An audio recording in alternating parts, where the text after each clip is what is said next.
précisément, ce travail, il a été fait pour vous être soumis et qu'il soit critiqué, parce que forcément, on oublie toujours des choses. Donc, évidemment, comme il vous l'a été répété par nos prédécesseurs 5 ou 6 fois, c'est des propositions, et c'est des propositions qui peuvent être amendées avec tous les éléments que vous pourrez apporter. Donc là, c'est très important que vous l'ayez fait.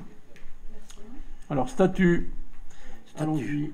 Alors, l'avantage de passer en dernier, mais c'est peut-être aussi un inconvénient, c'est que beaucoup de choses ont déjà été dites.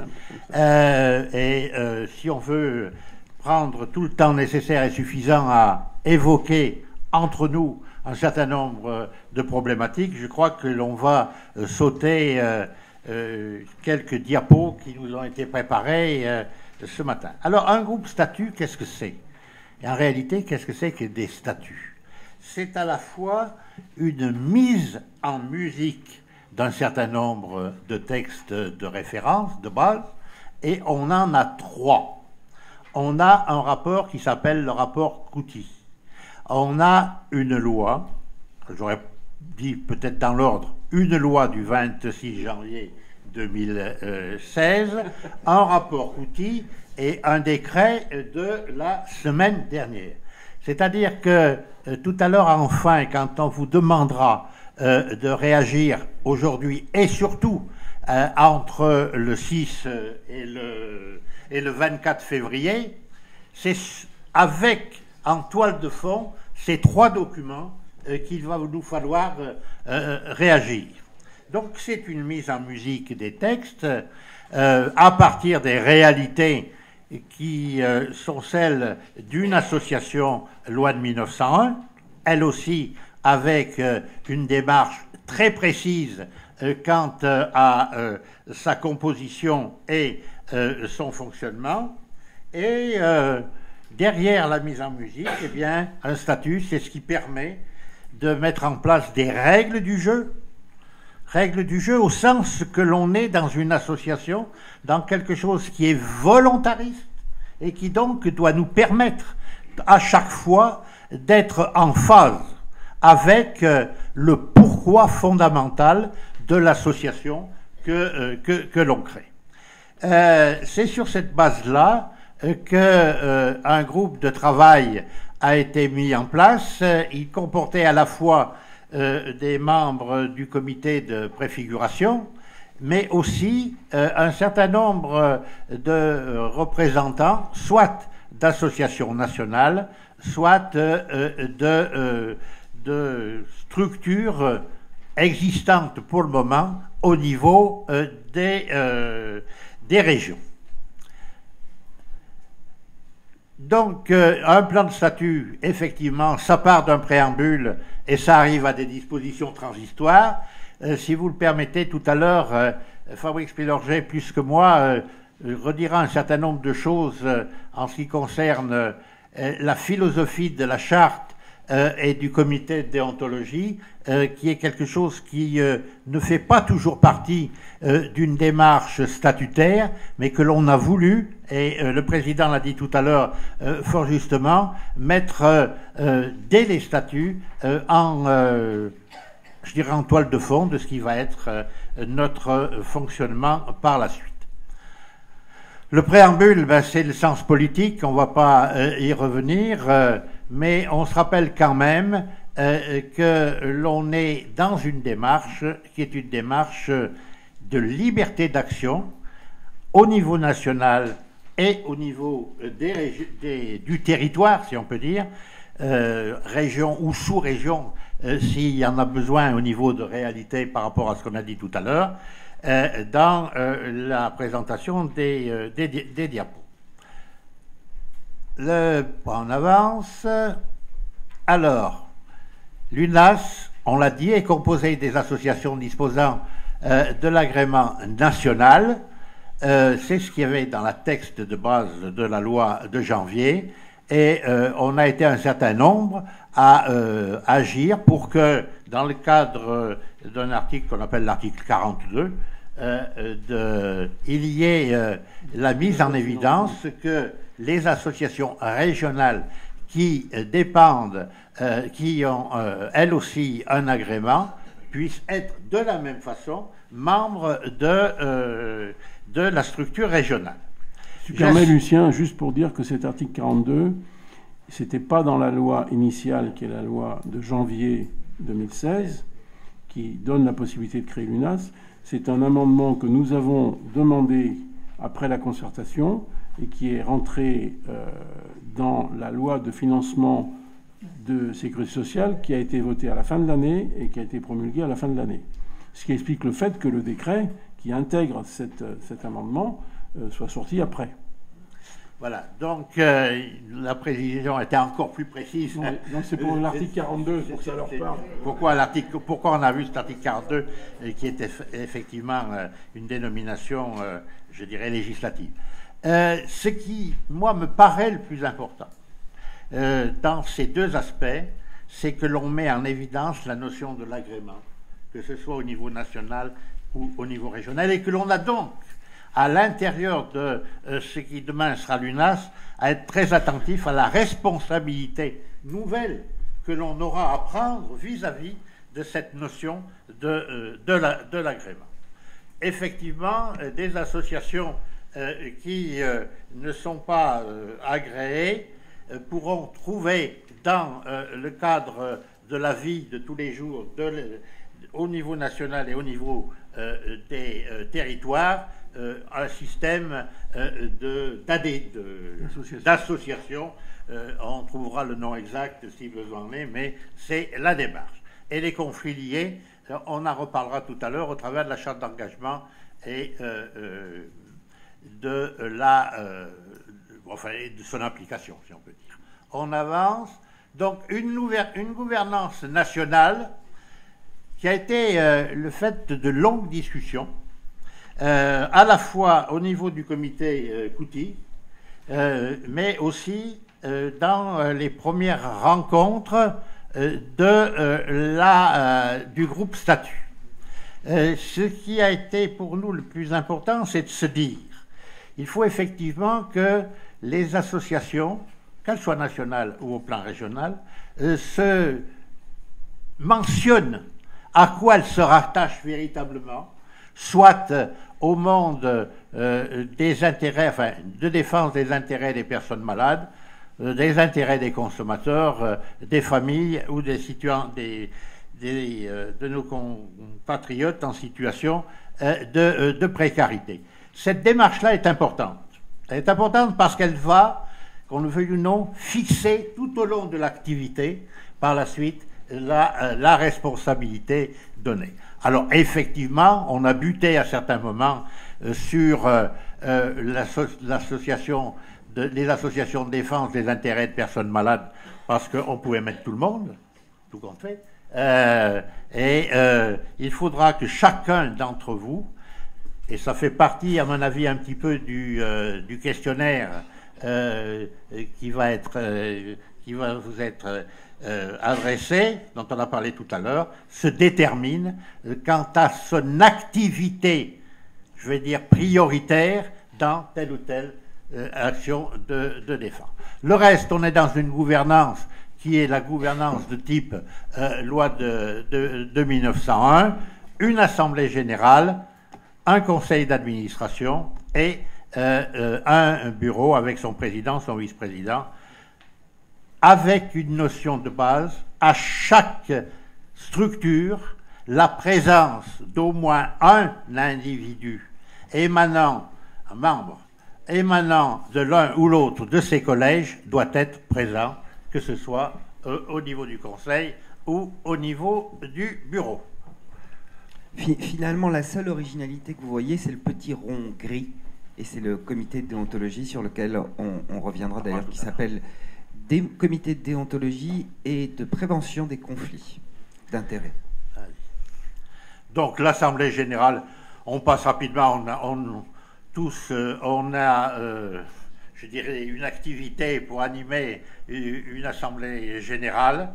La base, une association, une voix, une URAS, une voix au niveau de l'Assemblée générale nationale. Peut-être ce qu'on peut dire sur les collèges, donc effectivement les associations vont se répartir, c'est elles-mêmes qui vont décider de choisir dans quel collège elle souhaite aller, mais pas en l'air, en fonction de 2 critères. L'objet social, mais comme on sait que les objets sociaux sont parfois difficiles à changer, surtout quand les associations ont une reconnaissance d'utilité publique, changer de statut, ça peut prendre très longtemps.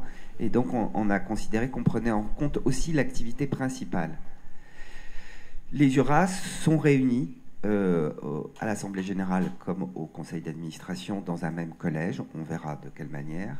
Et puis ces collèges, ils sont là non seulement pour organiser le fait électoral, mais aussi pour favoriser et participer au débat au sein de l'UNAS, l'UNAS entendu comme l'UNAS, le siège national, mais aussi au sein des URAS. Bon, là, on passe rapidement à une assemblée générale, vous le savez, c'est le rapport financier, le rapport d'activité. C'est le lieu où on délibère sur la stratégie nationale. On a tenu à ce que les réflexions et les propositions et les positions vis-à-vis de la stratégie nationale de l'Union fassent l'objet préalable d'un avis du Collège des URAS. Pourquoi? Toujours avec la même idée. Faisons attention à ne pas créer une pyramide où tout descend comment on appelait ça, le pyramidon, hein, ce qu'on a rajouté en haut des pyramides, mais qu'il y ait véritablement une possibilité de participation, je dirais, du territoire. Donc là, c'est un avis qui doit être obligatoirement demandé par le conseil d'administration, mais le conseil d'administration pourra également demander cet avis aux autres collèges, que ce soit pour la stratégie de l'Union ou sur toute autre décision qu'elle devra prendre. Donc on a un système quand même où on va essayer de recueillir, alors de façon obligatoire pour le projet stratégique et pour les URAS, et de façon non obligatoire, mais comme une méthode de fonctionnement pour d'autres décisions, on prendra l'avis des collèges. Un élément quand même que je vais citer, l'Assemblée générale se fixe comme objectif de parvenir à terme à la parité dans l'ensemble de ses instances. Vous avez vu, c'est se fixe comme objectif. Donc, ça ne veut pas dire qu'on va pouvoir le faire tout de suite, ça ne veut pas dire que ça va avoir lieu tout de suite, mais que c'est une préoccupation qui doit être dans la tête de chacun et de chaque organisation membre. C'est pas très contraignant, mais par contre, ça permet de fixer ça comme objectif. Alors, cette Assemblée générale, elle aura au plus 45 membres, des mandats de 4 ans. Non, le conseil d'administration. Le conseil d'administration qui aura 45 oui, ans. c'est le conseil d'administration. L'Assemblée générale, on l'a dit tout à l'heure, c'est une association, une voix. L'Assemblée générale désigne au plus 45 membres au conseil d'administration pour des mandats de 4 ans renouvelables par moitié. Répartition des sièges au plus 2 pour les personnes qualifiées, 9 pour les URAS. Les autres administrateurs sont élus au sein de chaque collège. Toujours la même démarche. Le nombre de sièges de chaque collège est défini par une clé de répartition qui sera précisée au règlement intérieur. Demandez-moi pas aujourd'hui quelle est la clé de répartition. On n'y a pas encore travaillé. Mais on a mis en place un certain nombre de notions de base, si on peut dire. Le nombre d'associations composant chaque collège. Elle doit garantir 2 administrateurs au minimum à chaque collège, et aucun collège ne peut dépasser 49% des sièges. C'est le problème, je dirais, d'une vie démocratique de n'importe quelle structure. Il se réunit, notre conseil d'administration, 3 fois par an, règle les délibérations, par ces délibérations, les affaires de l'Union. Chaque administrateur dispose d'une voix et ne peut détenir qu'un seul pouvoir. Le CA ne peut véritablement délibérer que si la moitié des moins de ses membres est présent, et des décisions sont prises à la majorité pour tout ce qui touche la vie de tous les jours. Par contre, sur la stratégie et des mesures, je dirais, un peu extraordinaires de type exclusion d'un membre, il faudra des majorités qualifiées. Le bureau. Il est élu à but inscrit pour un mandat de 2 ans. C'est pour ça qu'on a le 2 x 2 dans les cadres du Conseil. Composé de 11 membres. Un président, un trésorier, un vice-président élu par tout le Conseil. Un représentant de chacun des 8 collèges élus en leur sein. Toujours la même démarche. Chaque collège doit être présent dans toutes les structures. Le vice-président ne peut appartenir au même collège que celui du président. pour éviter, je dirais, qu'il y ait des collusions qui pourraient un jour poser problème. Les fonctions de président, de vice-président, de trésorier peuvent donner lieu à une indemnité dans les plafonds fixés par un article du Code de la santé publique, et il y a une instruction fiscale à ce niveau aussi. Donc, si il y a rémunération, il y a fixation de règles. Mission du bureau, c'est mettre en œuvre avec le directeur général les décisions du Conseil dans la limite du budget, bien évidemment, la validation de l'organigramme des postes de cadres dirigeants présenté par le directeur général, et prend bien évidemment des décisions dans toute procédure d'urgence. Le président, c'est celui qui représente l'association dans les actes de la vie civile. On n'a rien imaginé, si ce n'est qu'il délègue au président de délégation régionale le pouvoir de représenter l'Union, ainsi que sa délégation de signature. C'est-à-dire que, alors que la lecture rapide du simple texte de la loi de janvier aurait pu laisser, je dirais, nous laisser entraîner vers, sur le plan des territoires, vers des associations de fait, et simplement de fait, la réflexion qui a été, on va le voir un peu plus tard, a été quand même de donner une certaine structure à la délégation régionale qui va pouvoir travailler en délégation du plan national, puisqu'il n'y a qu'une association nationale. Le directeur général, bien évidemment, il est nommé par le président, mais après avis du conseil d'administration. La direction générale, elle rend compte de son action au bureau, elle dispose des moyens de l'association pour mettre en œuvre les orientations, elle établit notamment la programmation opérationnelle correspondant aux orientations stratégiques, elle assiste aux travaux, mais c'est le directeur, ce n'est pas l'ensemble de la direction générale. Elle prépare et met en œuvre les décisions du conseil et du bureau, élabore le budget en liaison avec les trésoriers et exerce les fonctions qui lui sont dévolues vis-à-vis des URAS, et je dirais dans un système montée-descente, descente-montée. Dirige et anime son équipe de salariés, bien évidemment. Donc, voilà, par contre, une gouvernance régionale qui, là, est basée sur les mêmes collèges que la gouvernance nationale. C'est pas tout à fait un collège représentant les territoires.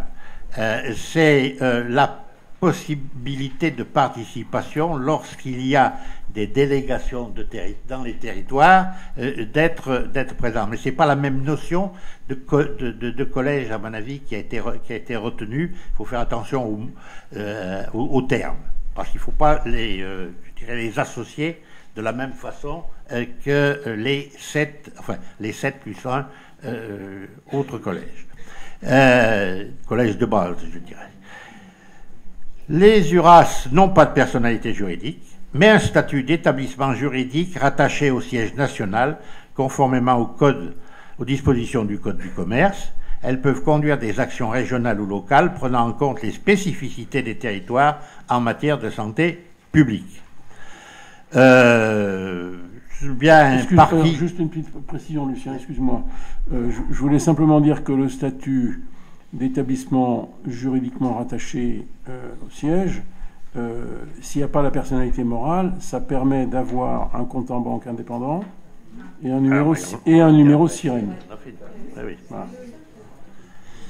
C'est-à-dire les moyens par délégation.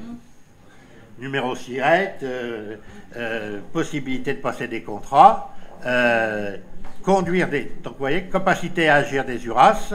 On a un président qui va toujours trop vite, c'est bien. Excuse-moi.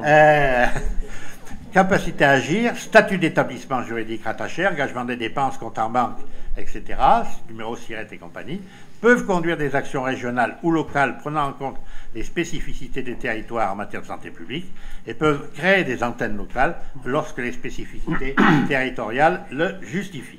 Et pour l'ensemble, la gouvernance des URAS est un pas copier-coller, mais un miroir de la gouvernance de l'UNAS, avec quelques petites adaptations et souplesses.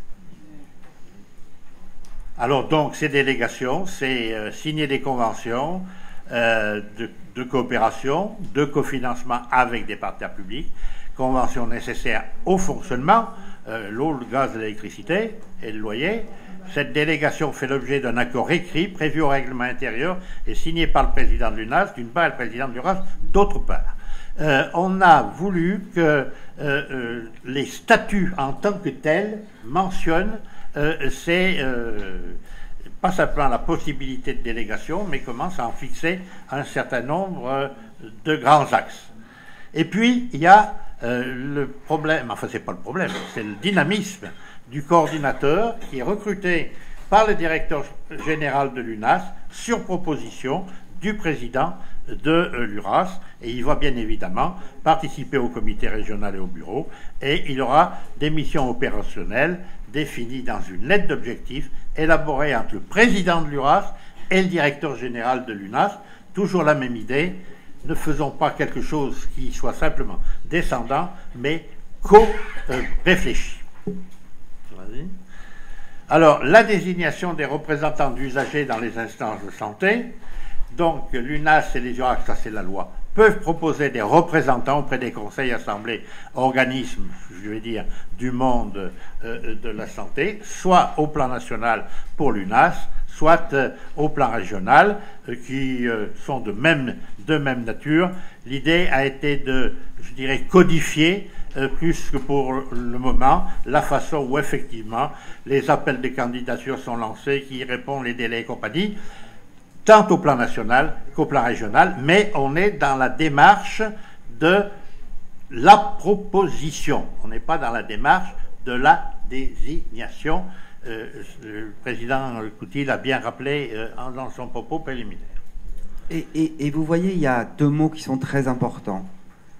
Consultation et concertation. Ça veut dire que si on consulte ses membres pour savoir qui ils veulent envoyer dans telle ou telle instance, et qu'on a trop de candidats, évidemment, in fine, c'est le bureau des URAS et le bureau de l'UNAS qui tranchera, mais ça passe par une phase de concertation. Donc, d'arriver à se présenter un peu groupé et tactiquement, avec des représentants qui, pour une même instance, peuvent non seulement représenter les différentes sensibilités, mais aussi les différents types de façons d'agir des organisations. Donc, consultation, mais aussi concertation, et ça c'est dans le décret, et c'est très important.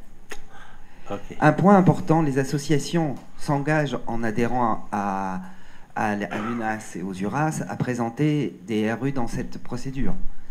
C'est peut-être quelque chose qui peut être un peu nouveau. Cette capacité à désigner collectivement, elle a un avantage, c'est qu'elle donne plus d'indépendance vis-à-vis des pouvoirs publics. Parce que même si ça ne vaut pas pour désignation, il faudrait vraiment qu'une ARS, si le travail a été bien fait, justifie clairement de pourquoi elle fait un choix, pourquoi finalement elle ne va pas prendre un tel ou un tel. Parce que c'est dans la loi et parce que c'est précisé dans le décret. Mais en même temps, cette plus grande indépendance, elle nécessite d'abandonner une partie de sa liberté. Et en l'occurrence, en adhérant à l'UNAS, on s'engage dans cette procédure, dont le détail va être précisé dans le règlement intérieur, mais qui prévoit vraiment ceinture et bordel, concertation, consultation, et l'idée c'est précisément d'arriver groupé et de façon cohérente dans les instances. À mon avis, ça, c'est un terme, entre le 6 et le 24, on en reparlera. Charte d'engagement pour les valeurs, je te laisse la parole, là. Comme vous l'avez vu, en fait, les associations qui vont participer, enfin, devenir membres de l'UNAS, et celles qui vont participer et devenir membres des URAS, doivent signer une charte d'engagement des valeurs. Cette charte doit être rédigée ou proposée au conseil d'administration par le comité de déontologie que je vous décrirai un peu plus tard, enfin juste après. Et néanmoins, il nous a paru important de vous donner quels étaient les éléments, puisque dans le rapport Couty, il y avait quand même des éléments qui ont été déjà d'ailleurs évoqués tout à l'heure. il y a des formes d'incompatibilité. D'incompatibilité avec la défense, des structures qui seraient dans la défense de l'intérêt des syndicats d'employeurs ou de salariés, de professionnels indépendants ou de partis politiques. Évidemment, le fait d'avoir des positions contraires à la défense du droit des usagers ou des risques avérés de conflits d'intérêts avec des professionnels ou de l'industrie. Ça, c'est peut-être un peu plus compliqué et difficile à apprécier. À quel moment commence un conflit d'intérêts? Qu'est-ce qu'est un conflit d'intérêts? Avoir une relation, un lien, est-ce que c'est un conflit d'intérêts? Bref. Une gouvernance associative, l'existence dans l'instance d'instances associatives majoritairement composées de non-membres professionnels de santé ou de l'action sociale en exercice. C'est important parce que sinon ça pourrait disqualifier pas mal d'organisations qui ont effectivement dans leur conseil d'administration des gens qui ont été professionnels de santé puis qui, une fois à la retraite, sont devenus des militants. Donc le fait de s'engager n'est pas interdit aux professionnels de santé à la retraite. Là, c'est vraiment l'idée qu'on ait majoritairement un engagement qui soit un engagement sur la base du vécu et pas sur avec langue professionnelle. C'est pas du tout parce que les professionnels, enfin c'est pas par stigmatisation des professionnels, c'est juste pas du tout le même point de vue. Et puis évidemment des éléments dans l'action associative. Bon, évidemment la volonté clairement exprimée de participer à l'élaboration de la stratégie nationale, de coopérer, d'échanger. Alors, ça a été dit tout à l'heure, il y a un certain nombre de choses pour lesquelles l'UNAS pourra apporter du soutien et de l'accompagnement aux assos, mais il n'y aura pas de soutien et d'accompagnement si en contrepartie, les uns et les autres, nous ne venons pas apporter nos savoir-faire, nos expériences de terrain qui doivent enrichir le travail de l'UNAS et des URAS. Et puis, le fait de produire soit du plaidoyer, soit des documents relatifs à la défense des usagers et de leurs intérêts, c'est d'être dans une démarche proactive et militante. Okay. Juste, j'ai bien vu qu'il y avait des questions, mais je vais essayer de... Sauf si... Vous terminez vite, okay. Il nous restera 1 heure, puisqu'on a jusqu'à 13h, donc si vous pouvez finir dans 5 minutes, c'est parfait. C'est pratiquement... Le comité de déontologie de prévention des conflits et plus généralement les chartes. Alors, il y a un article sur les chartes. Il va y avoir une charte des usagers, du représentant des usagers.